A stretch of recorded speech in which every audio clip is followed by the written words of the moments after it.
Formula 1 is the pinnacle of motorsport, but how do you become a driver in the most exclusive sport in the world? That's easy. Get your dad to buy you a Formula 1 team. Thank you guys so much for watching, and don't forget to subscribe on your way out. You're still here? It's over. Go home. What's that? Your dad's not a billionaire? God, tell him to work harder. Okay, fine. If you're looking for a more traditional route into Formula 1, this video is for you. So let's take a look at exactly how to become a Formula 1 driver. First of all, I hope you're watching this at the age of 8 or less, because honestly, if you're not, it's probably too late for you. And according to my analytics, that's not very likely. I've studied the junior careers of all the current F1 drivers, and they all share one thing in common. They all start very young. In fact, the average age the current F1 grid started go-karting competitively was 7.5 years old, which is a shame. I've always fancied having a go at being a Formula 1 driver myself, but maybe 29 is a bit too late. So let's just say you've turned round to your parents on the day of your 7th birthday and ask them to buy you a go-kart. Your dad jumps onto eBay and picks up this lovely number for $20. You grab your helmet and head down to your local go-karting track to smash out a few laps. There's just one problem. You're 35 seconds a lap slower than the other kids there who have turned up looking like they've just raided their local go-kart warehouse. So you turn back to your parents and ask them to cough up more money. Spoiler alert, that's going to be a bit of a running theme today. You then pick up a slightly more expensive go-kart and hit the track again. Let's just pretend for a minute that you'd actually be any good, which, sorry to burst your bubble, you definitely won't be, but for the sake of making this video longer than 2 minutes, we're going to pretend you're a generational talent. You now need to decide which go-karting series to compete in. As it turns out, there's a lot. Depending on your age and experience, you can fall into many different categories. Let's say you spent a year casually karting at your local club and decide you want to move into competitive karting at the age of 8. Let's talk about how much that's going to set you back. If you're looking at a competitive go-kart with an engine kit, this is going to run you about $11,000. Tires are about $250 a set, and you're going to need 4 sets for a 4-day weekend, so that's a nice $1,000. Race fuel for the kart, throw another $50 in there. New brake pads every couple of weeks, add another $100. By the way, did anyone tell you there's an entry fee just to race? There is, and this can be anywhere from $50 to $500 per race. Also, make sure you don't crash the kart, or this will add another $1,000 repair bill depending on how hard you shunt. By the way, that new engine you just bought, yeah, they drop off in competitiveness very quickly, so you need to get it reconditioned a couple of times a year. This will set you back another $1,500. What's that? You can't race and your engine's currently being repaired? Better make sure you had a spare or two.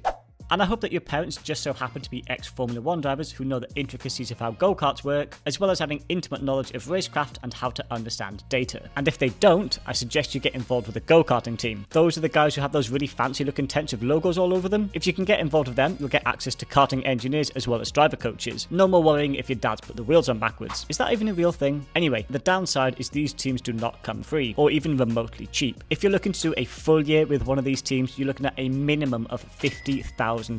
Some karters are even spending 6 figures per year, upwards of $250,000 for a single season of go-karting. And if that's scaring you, you might want to switch off now because it's not going to get any better. Now let's talk about where you're going to live while you're off go-karting all over Europe. The most common option for this is to buy an RV and live out of that, with a trailer towing the go-karts along. Now RVs can range massively in price from about $10,000 to literally millions, so let's go somewhat budget end at $100,000. So after spending about $30,000 on your go-kart and accessories, $50,000 to join your team, and $100,000 on your RV, you've still only competed in a single year of go-karting. And how close are you to Formula 1 now? Not very. And I hate to be the bearer of bad news, but it's very typical for drivers to spend about 7 years in go-karting. So if you're doing 7 years of go-karting at this cost, it's going to be over $500,000. But the good news is, because you're a generational talent, you're winning absolutely everything on the way up, and you're about to make a step up into single-seater cars. You're now 15 years old. This is a very common age for drivers to jump up into series like Formula 4. This is also around the time there'll be a lot of talent scouts at the tracks looking for drivers to bring into their junior academies. These academies are great because they can assist with funding your racing. Notice I said assist, not pay outright. So it's that time again where you sit your parents down and tell them that things just got a whole lot more expensive. Remember that $250,000 maximum that kids were spending on go-karting? Yeah, that's the new minimum spend. Most drivers that are fresh out of go-karts will step into something like a Formula 4 car. This is basically a Formula 1 car, but slower, less downforce, less braking power. You get the picture. Many of the current F1 drivers started here. Both Kimi Antonelli and Ollie Behrman competed in ADAC Formula 4 and Italian Formula 4 in 2021 and 2022, each of them winning both titles. So let's just say you want to follow in their footsteps, but unfortunately you don't have the money to compete in 2 Formula 4 championships in a single year, so you have to settle to do ADAC Formula 4 in year 1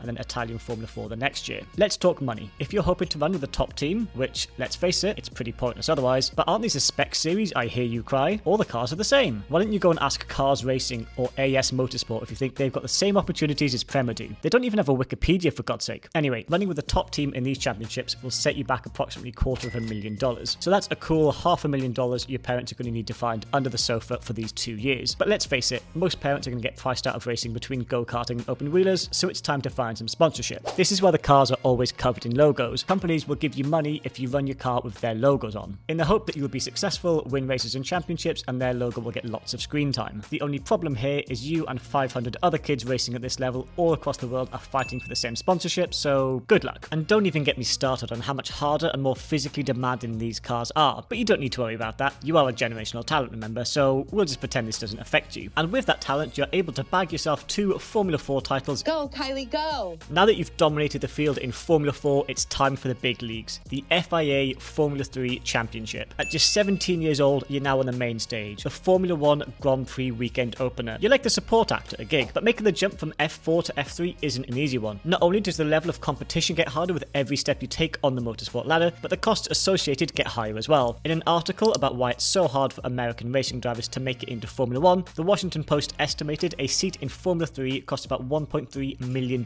per year, depending on the team. We've come a long way from those $50,000 in karting, haven't we? But let's say you're able to secure funding through a big sponsor. Most drivers stay in Formula 3 for a couple of years, so you'll be doing the same. But on your second year in Formula 3, you managed to win the title in dominant fashion, and you've now started to get a reputation in the paddock as a driver to watch out for in the future. After winning the Formula 3 title, it's time to move on to the final step before Formula 1, Formula 2. But much like making the jump from F4 to F3, it gets harder in every way possible. Higher top speed, more downforce, later braking points, you know the drill. And let's not forget, there's no pit stops in F4 and F3, not mandatory ones at least, so you now need to adapt to a whole new car, longer races with pit stops that you've never done before, and the most competitive field you have ever raced in. All this while somehow trying to cobble together the funding required to race in Formula 2? I hope you're not thinking it's going to be another $1.3 million.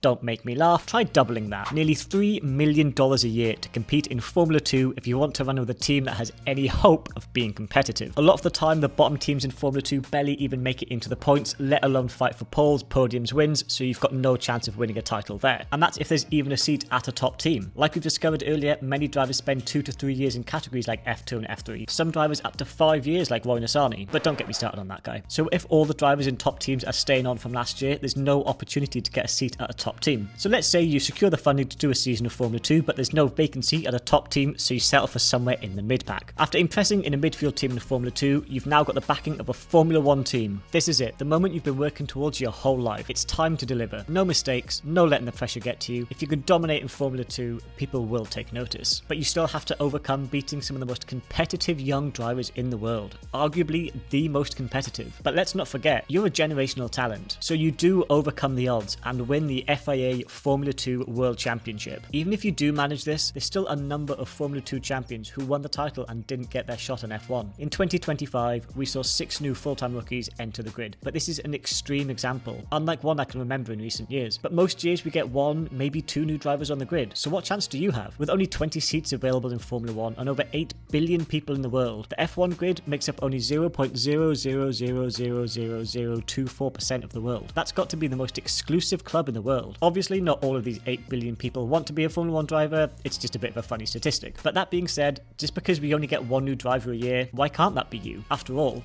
you are a generational talent. So between the insane cost, intense competition, and the impossible odds, not to mention the fact that many drivers and teams just don't play by the same rules as everyone else, there is still hope for young talented drivers out there. At least some hope. And at the end of the day, Formula 1 isn't the only motorsport out there. Obviously, yes, it is the pinnacle, but it's not the only option. You can go on to have a really successful and fulfilling career in many different types of motorsport, whether that be IndyCar, Formula E, supercars, endurance racing. Not making it to Formula 1 doesn't make you a failure. And there's so much more to this than talent. Obviously, this does play a big part, but talent only gets you so far in this sport. I mentioned earlier about Formula 2 champions that didn't get a shot in F1. Take a look at Oscar Piastri. He won Formula 4, Formula 3 and Formula 2 back-to-back as a rookie. Quite literally the best junior career you could possibly have. But the driver that he was beating all that time in Guan Yu Zhou got the seat over him at Alfa Romeo, with rumours of over $32 million in sponsorship from a huge Chinese market. Obviously, Oscar did get his shot next year with McLaren, but he should have been signed up the year he won the title. And that's not to say that Zhou is a bad driver, or that he's less deserving of of have his dream of being a Formula 1 driver realised. It's just to show that sometimes winning isn't enough. Talent, money, and even luck all play vital roles, and sometimes you really just need the stars to align to get even remotely close to Formula 1. And the hard truth is that no matter what you do or how good your junior career is, if there's no seat available at the time of your winning,